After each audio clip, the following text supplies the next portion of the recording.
Hello friends, कैसे हैं आप सब। आशा करती हूँ आपकी तैयारी बहुत अच्छी चल रही होगी। तो आज हम एंथ्रोपोलॉजी का एक बहुत इंपॉर्टेंट टॉपिक डिस्कस कर लेते हैं, ट्राइब्स का। एक्चुअली मेंस में बहुत इंपॉर्टेंट टॉपिक है और कई बार पूछा जा चुका है। तो जब पूछा जाता है concept of tribe in Indian context, तो कैसे लिखेंगे और कैसे अपनी बात इस तरह से रखेंगे कि हम एक कंसाइज वे में रख सकें और इस ट्राइब के कॉन्सेप्ट को अच्छी तरह से बता सकें, जिससे क्योंकि हर कोई जितने भी एंथ्रोपोलॉजी के करता धरता सो कॉल्ड इंडिया में हैं, एंथ्रोपोलॉजिस्ट हैं या एज अ प्रोफेसर या रिसर्चर या जो भी कह लो इंटेलेक्चुअल पर्सन जो इस पे काम कर रहा है सोशल एंथ्रोपोलॉजी में, ये ट्राइब को कैसे डिफाइन करेंगे और कैसे कहेंगे। तो हम एक विश्लेषणात्मक तरीके से एनालिटिकल व्यू में यहाँ पे लिख के मैं लेके आई हूँ कि आपसे कोई पॉइंट भी ना छूटे और आप सारी बातें एक ही जगह पे समझा सको और लिख सको, ठीक है। क्योंकि बहुत ही डोगमा टाइप का कॉन्सेप्ट है, डिलेमा टाइप का कॉन्सेप्ट है। जब भी हम कुछ नई जगह पे, नई किताब पे, नई रिसर्च से या नए आइडियाज़ से बात करते हैं, हर किसी का अपना पॉइंट ऑफ व्यू है। तो हमें as a learner, as a aspirant, as a what you say student, कैसे अपनी बात को रखना है कि सभी कन्विंस हो जाए और हमारे मार्क्स आ जाएं। कुल मिला के मतलब इस बात से है कि हमें मार्क्स गेन करना है और हमें ज़्यादा से ज़्यादा मार्क्स गेन करना है, ठीक है। तो इसी तरह से मैं कई बार नोट्स बनाती हूँ और अपने ही नोट्स को एडिट भी करती हूँ। अपने ही नोट्स जितनी बार मैं लिखती हूँ, मैं खुद से उसको करेक्शन करती रहती हूँ। तो पुराने नोट्स पे मत जाइएगा, जो भी नई नई चीज़ें मैं डाल के लेके आती हूँ या नई नई चीज़ें बताती हूँ, उसको ज़रूर इंक्लूड करिएगा। तो ये मेरा थोड़ा सा ट्राइब सेक्शन पे नोट है। तो आप इतनी पॉइंट्स जो मैं यहाँ पे बता रही हूँ उसको आप ज़रूर मेंस में शामिल करें, अपने आंसर राइटिंग में शामिल करें और एक भी चीज़ इसमें छोड़िए ना करें, क्योंकि मैं थोड़ा सा कंजूस हूँ कह सकते हैं। मैं लिखती कम हूँ, समझती ज़्यादा हूँ इस तरह से। लेकिन जब तक आप लिखेंगे नहीं तो वो आपको कैसे समझ पाएगा कि आपके दिमाग में या आपकी बात आपने कितना इसको समझ रखा है, ठीक है। तो यहाँ पे मैंने कोशिश करी है कि एवरीथिंग एक ही जगह पे आ जाए। तो जो भी आपका कॉपी चेक करे, पेपर चेक करे, वो इतना सेटिस्फाई हो जाए कि आपको फुल मार्क्स देने पे मजबूर हो जाए। तो हमें यही करना है, अपने एग्जामिनर को खुश करना है, क्योंकि वो सबसे बड़ा दुश्मन है हमारा, ठीक है। तो देखते हैं मैंने यहाँ पे क्या क्या लिख रखा है। आप बिल्कुल इसी तरह से लिखिएगा। और जहाँ तक ट्राइब्स की डेफिनेशन की बात है कि सबके पास अपने अपने as an student, as a tribal, as a anthropology aspirant, आप जानते होंगे ट्राइब सभी को कुछ ना कुछ एक बेसिक लेवल पे आइडिया होता है कि ट्राइब या जनजाति क्या है, ठीक है। तो जो फर्स्ट पॉइंट आता है, जो आप इसी तरह से लिखेंगे, tribal communities are an integral segment of Indian society, right. सबसे पहली बात, कोई यहाँ पे कोई दो मत नहीं है कि बाहर से आया, इधर से आया, उधर से आया, कुछ नहीं। ये इंटीग्रल सेगमेंट है, ठीक है, इसे कोई अलग नहीं कर सकता। Tribal population is found in almost all parts of the world, ठीक है। India has second largest tribal population in world. First कौन सा है? अफ्रीका, सभी जानते हो। तो एक जो जनरल मोटा मोटा सा आइडिया है वो ये है। तो आप इसी तरह शुरुआत करिएगा जिससे एक आगे का समझ आए। और बहुत ही सिंपल और लूसिड लैंग्वेज लिखिए, नहीं स्ट्रेट भी नहीं लिखना है और बहुत रूट तरीके से भी नहीं लिखना है, ठीक है। तो be modest. Tribals are autochthonous, autochthonous people of land, ठीक है। ऑटोक्थोनस मतलब यहीं पे रहे हैं, ऑटो यानी यहीं, मतलब कहीं से भी कुछ ऐसा नहीं है कि कहीं से माइग्रेट करके लाके बसाए गए हैं या कुछ एक्सपेरिमेंटल तौर पे किया गया है, ठीक है। अच्छा, in India tribals are referred as Adivasis. यहाँ पे थोड़ा सा मैं आउट ऑफ कंटेक्स्ट जा रही हूँ। जैसे आप लोग जब भी कुछ भी सब्जेक्ट पढ़िए, कोई टॉपिक पढ़िए, तो उससे रिलेटेड एक डिक्शनरी जरूर रखिए। पहले भी मैंने बताया है वीडियोस में कि एक अपने आपके पास बहुत मोटी नहीं लेकिन एक पतली सी एक डिक्शनरी उस सब्जेक्ट की जरूर होनी चाहिए। जब भी कोई सब्जेक्ट पढ़िए, जब भी कोई कॉन्सेप्ट पढ़िए, डिक्शनरी विल बी मस्ट, ठीक है। तो डिक्शनरी ज़रूर अपने पास रखिए, जो भी छोटे छोटे छोटे टर्म्स आते हैं, ठीक है। उससे क्या होगा कि आपको एक उसका आइडिया मिलता चलेगा और आप देखेंगे आप में बहुत ज़्यादा अचीवमेंट आ गया उस सब्जेक्ट को लेके, बहुत फैमिलियर हो गया उस सब्जेक्ट को आप लेके, ठीक है। क्योंकि एक ही वर्ड हर जगह पे अलग अलग कंटेस्ट में यूज होता है, ये तो आप भी जानते होंगे। तो हर सब्जेक्ट का अपना एक लैंग्वेज कल्चर है, हर सब्जेक्ट का क्या है, अपना लैंग्वेज, एक लैंग्वेज कल्चर है, ठीक है। जैसे किसी भी, जैसे हिंदी में ही देखिए हर 40 कोस पे एक भाषा बदल जाती है, लेकिन एक ही वर्ड को अलग अलग तरह से अलग अलग कंटेक्स्ट में यूज करते हैं। इसी तरह सब्जेक्ट का भी अपना एक लैंग्वेज कल्चर है। आप उसको एक डिक्शनरी जरूर रखिए और साथ साथ कंसर्न करते चलिए, ठीक है। नेक्स्ट पॉइंट, अब आपने ये बता दिया कि ट्राइबल क्या है और ये इंडिया का क्या कहानी है। फिर एक जो इम्पोर्टेंट पॉइंट है कि इंडिया में इसे हम जनरली आदिवासीज कहते हैं, तो ये आप ज़रूर लिखिए। और कभी भी हिंदी वर्ड लिखने में घबराइए मत, क्योंकि हिंदी बहुत इंटीग्रल है इससे, ठीक है। तो ज़रूर उसको शामिल करिए। अब जो बात आती है कि tribe is a Latin term, ठीक है। ट्राइबस जिसे कहते हैं, इसका मतलब होता है a group of persons forming a community and claiming decent from a common ancestor. समझ रहे हैं, जैसे लोधा एक कॉमन एंसेस्टर से आया होगा, सारे कहते हैं भाई हम लोधाज हैं। भाई हम कौन हैं? हम तो भील हैं। हाँ भाई हम कौन हैं? हम तो ये हैं, हम तो इस ट्राइबल कम्युनिटी के हैं, उस ट्राइबल कम्युनिटी, मतलब अ नंबर ऑफ कम्युनिटी जो एकदम से वो नहीं कहते, तो जो रिसर्चर हैं वो कहते हैं, सोशियोलॉजिस्ट हैं वो कहते हैं, आसपास के लोग कहते हैं, या सिविलाइज सेक्शन के लोग कहते हैं, ठीक है।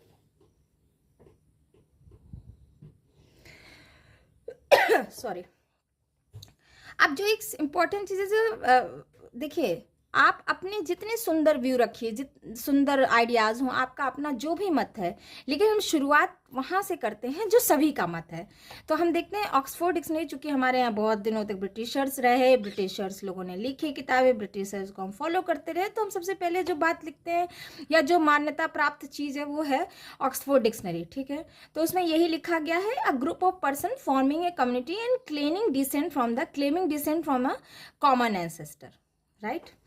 नेक्स्ट पॉइंट आता है, अब इंडिया के कंटेक्स्ट में देख लेते हैं। इंपीरियल गजेटर ऑफ इंडिया 19, उस समय ब्रिटिश गवर्नमेंट थी, 1911 में सर्वे हुआ था, उसके उसमें जो गजेट में पब्लिश हुआ था कि भाई कौन है ट्राइब, इस तरह करके। तो एक जनरल आउटलाइन जो मिलता है कि ट्राइब कौन है उसे जानने के लिए उन्होंने अपने अपने गजेट में डिफाइन किया कि a tribe as a collection of families bearing a common name, speaking a common dialect, occupying or professing to occupy a common territory and is not usually endogamous though originally it might have been so.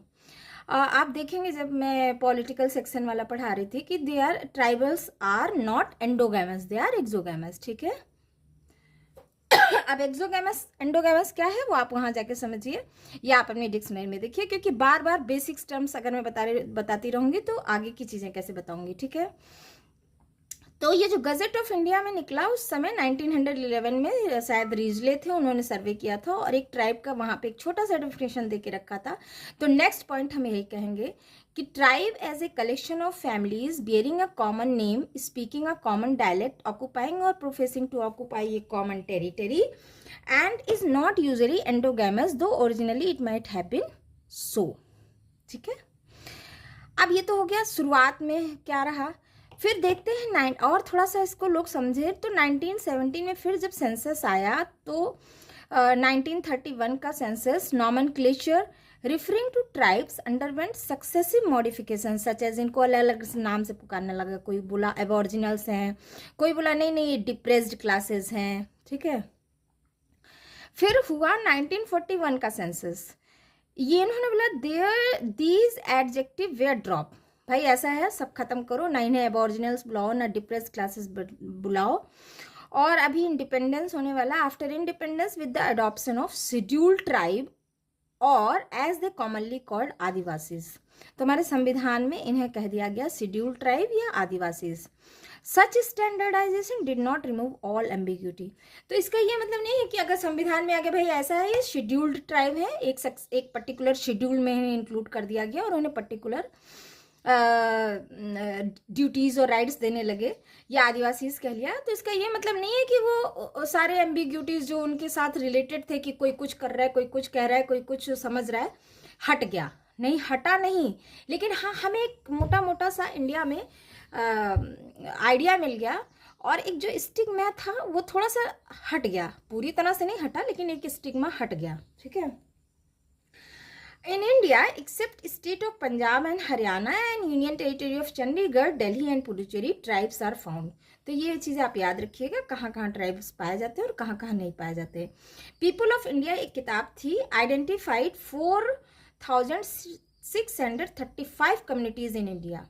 तो एक people of India करके एक book release होती है जिसमें उन्होंने 4635 communities India में identify किए थे, जिसमें से 461 कम्युनिटीज शेड्यूल्ड ट्राइब थे. ठीक है, एक पॉइंट ये हो गया. नेक्स्ट आते हैं, अब आ जाते हैं सबसे इंपॉर्टेंट चीज पे, national tribal population for scheduled tribe. देखिए, एक कमीशन बनाई जाती थी, वो कमीशन स्टडी करती थी और पॉलिसीज बनाती थी ट्राइबल्स के बारे में. तो फरवरी 2004 में जो ट्राइबल पॉलिसी हुई थी उसमें आइडेंटिफाई किया 698 ट्राइबल कम्युनिटीज इन इंडिया. तो हम लेके चलेंगे, देखिए कैसे कैसे ये ड्रॉप हो रहा है ना. इतनी 698 ट्राइबल कम्युनिटी आइडेंटिफाई किया गया. ठीक है, अब नेक्स्ट पॉइंट देख लेते हैं. सेंसस ऑफ इंडिया हुआ 2011 में. इन्होंने काउंट किया कि ट्राइबल पीपुल हो गए हैं 705. ठीक है, तो ये थोड़े से डाटाज याद रखिएगा, क्योंकि अगर आप आंसर में अपने डेटा डालते हैं तो ये थोड़ा सा आपके आंसर को ऑथेंटिक बनाता है और नंबर अच्छे मिल जाते हैं. अब इन सब चीज़ों से अभी तक जो डेवलपमेंट हुआ, मतलब ब्रिटिश गवर्नमेंट छोड़ के गई, हम इंडिपेंडेंट हुए, हमारे यहाँ अलग से पॉलिसीज़ बने, उन्हें अलग से शेड्यूल दिया गया, संविधान में चीज़ें करी गई और फिर बहुत सारे डेवलपमेंट हुए. तो ये सारा कुछ मिला के उनका डेफिनेशन भी चेंज हुआ. कैसे हुआ? The definition of tribe framed by anthropologists and sociologists is rooted in evolutionary framework. ठीक है, एक बात ये हो गई. अब देखो कहाँ कहाँ से निकल के आ रहा है. एल.एच. मॉर्गन ने अपनी बुक में एंशिएंट सोसाइटी जो 1877 में, अच्छा हमारा टॉपिक क्या है? हमारा टॉपिक है ट्राइब को डिफाइन कैसे करें. तो 1877 में इन्होंने डिफाइन किया tribe as a completely organized society from where all form of social relation are dominated by kinship. अगर आपने मेरी थियरी की क्लासेस देखी होंगी या वीडियोस देखे होंगे तो आपने देखा होगा एल.एच. मॉर्गन ने इवोल्यूशन के थ्रू समझाया है कि भाई ट्राइब्स एक ऑर्गेनाइज सोसाइटी है और इसमें जो सोशल रिलेशन है ये ज़्यादातर डोमिनेट किस फॉर्म में करते हैं? किनशिप के फॉर्म में. तो इनके हिसाब से a tribe according to him is a collection of number of clan who have distinct nomenclature, separate language, distinct political organisation and a territory under their own possession. ठीक है, समझ रहे हैं? तो ये तो एल.एच. मॉर्गन का था कि एल.एच. मॉर्गन ने बहुत अच्छे से ट्राइब अपने बुक से समझाया और ये कहीं हद तक सच भी है. ठीक है, अब जो नेक्स्ट इंपॉर्टेंट पर्सन है जिन्होंने ट्राइब से बहुत सारा काम किया और बहुत सारी बातें करी, बताएं, वो थे ई. Evans Pritchard. ठीक है, इनका बुक हुआ था, बुक नहीं एक जर्नल था जिसमें इनका पेपर पब्लिश हुआ था, अफ्रीकन पॉलिटिकल सिस्टम 1940 में. इन्होंने लिखा कि न्यूयर पे, जो साउदर्न इंडिया का एक न्यूयर कम्युनिटी है, उस पर इन्होंने स्टडी किया और बहुत दिनों तक वहाँ पे रहे, वहाँ पे बहुत सारे जर्नल्स निकाले, a number of letters, a number of pamphlets written by him. South India का एक न्यूयर कम्युनिटी पे इन्होंने स्टडी किया. इनके हिसाब से tribe can not be change with segmentary system. Tribe को आप सेगमेंटरी सिस्टम पे अलग नहीं कर सकते. जब पॉलिटिकल सिस्टम में बताऊंगी, कुछ तो सेक्शन, कुछ तो वीडियोस में मैंने बता रखा है, लेकिन मैं फिर से डिटेल आऊंगी इस political system in tribal community, उसमें मैं आपको दिखाऊंगी सेगमेंटरी सिस्टम कैसे काम करता है. ठीक है, अच्छा नेक्स्ट पर्सन आते हैं. अकॉर्डिंग टू मार्शल सालिन, ये सोशियोलॉजिस्ट भी हैं, a tribe is a segmental organization which is composed of equivalent and unspecialized multi family group. ठीक है, ये ग्रुप भी हो सकता है, क्लैन भी हो सकता है, बैंड भी हो सकता है. समझ रहे हैं? तो इनके हिसाब से क्या है, ट्राइब जो है ये सेगमेंटल ऑर्गेनाइजेशन है जो या तो इक्विवेलेंट होगा या अनस्पेशलाइज्ड मल्टी फैमिली ग्रुप होगा, क्लैन होगा, बैंड होगा. Non state societies are divided into band, tribe and chiefdom. तो ये पॉलिटिकल सिस्टम मैं बताऊंगी कि कैसे है, लेकिन अब फिलहाल के लिए तो अभी इसी तरह आप लिखेंगे कि जो एक तो स्टेट सोसाइटी हो गई, जो हम लोग जिस सोसाइटी में रहते हैं, जिसमें एक गवर्नमेंट होती है, वो रन करती है और सभी अकॉर्डिंगली अरेंज्ड होते हैं. एक होता है नॉन स्टेट सोसाइटी. तो इसको क्या 3 पार्ट में डिवाइड करते हैं हम, बैंड, ट्राइब एंड चिफ्टन. अलग अलग इसके कैरेक्टरिस्टिक हैं जो मैं नेक्स्ट वीडियो में लेके आऊंगी. ठीक है, अब आ जाते हैं इनके बारे में। मॉरिस गुडलियर, ये इन्होंने क्या किया ना, इनके व्यू को एकदम रिजेक्ट कर दिया और ये एक अपना चीज़ लेके आए स्कीम।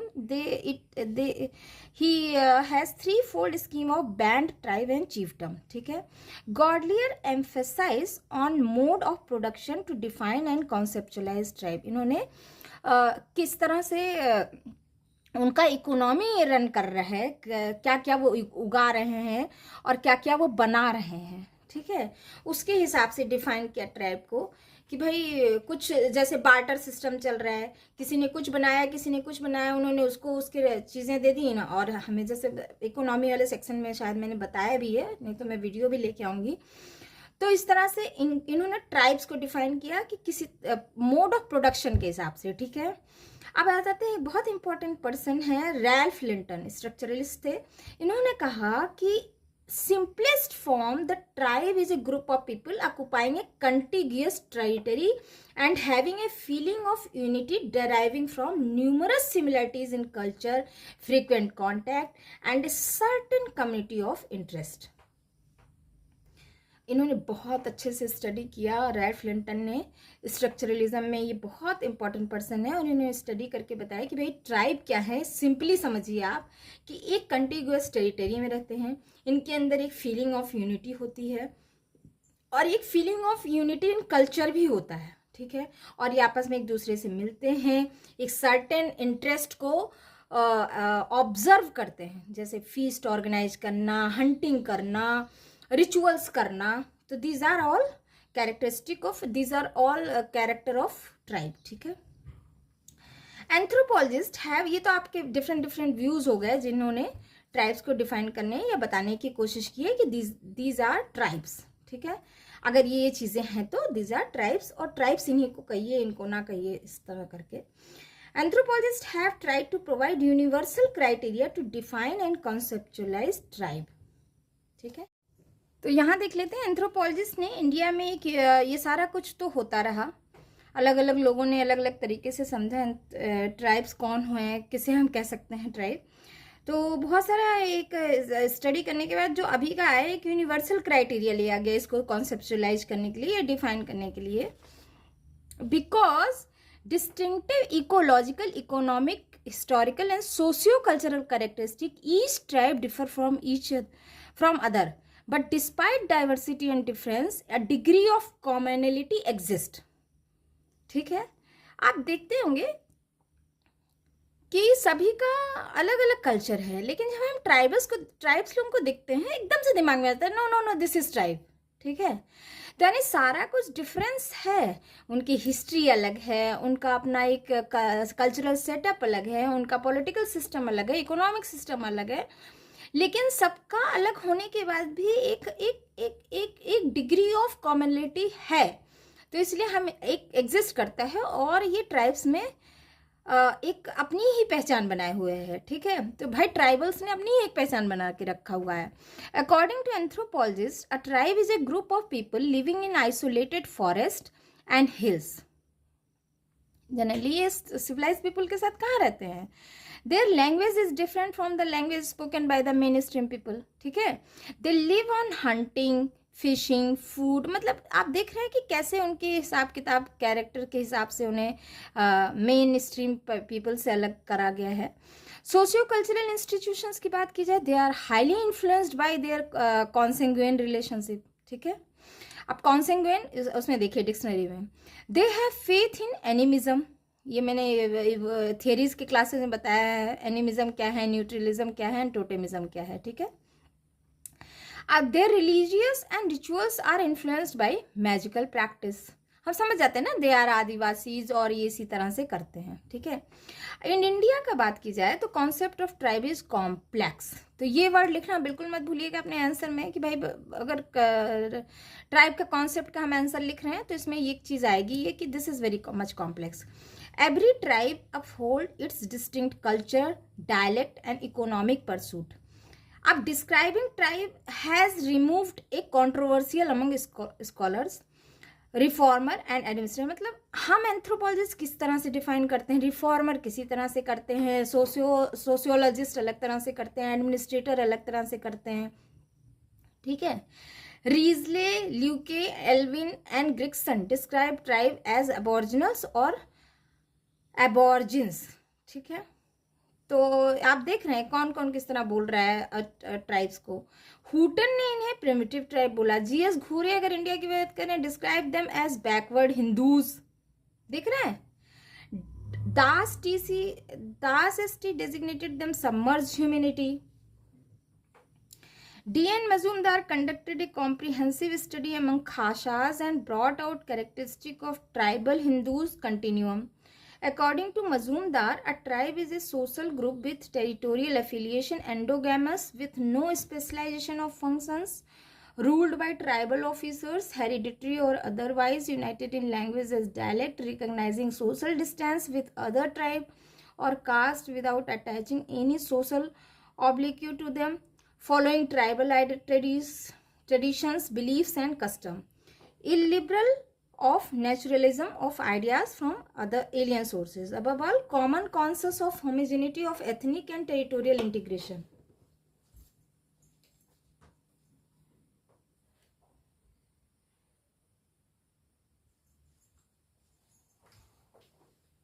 Right.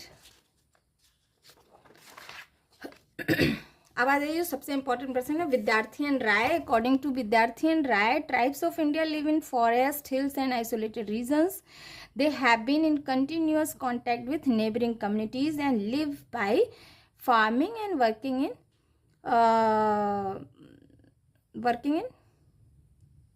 इंडस्ट्रीज. ठीक है, अभी जैसे आप देख रहे होंगे आजकल की सोसाइटी में बहुत सारे इंडस्ट्रीज में ट्राइबल पीपल काम करते हैं, लोकल वर्कर की तरह काम करते हैं. Till today they retain their tradition and custom. They form socially distinct communities in contrast to their neighbours. Betelli, जो बहुत important anthropologist, says anthropologists usually define on the basis of linguistic, cultural, economic, political, religious and kinship criteria. According to him, above criteria are not sufficient to define Indian tribes. Defining tribe in India is more complicated because now hardly any tribe exists as a separate society. तो ये sentence लिखना ज़रूरी है कि अभी भी हम पूरी तरह से इसे डिफाइन नहीं कर सकते. It is very complex term. Everyone has their own understanding, has own research, has own idea, has own concepts to understand the topic of tribe. So that is all for today. Bye bye.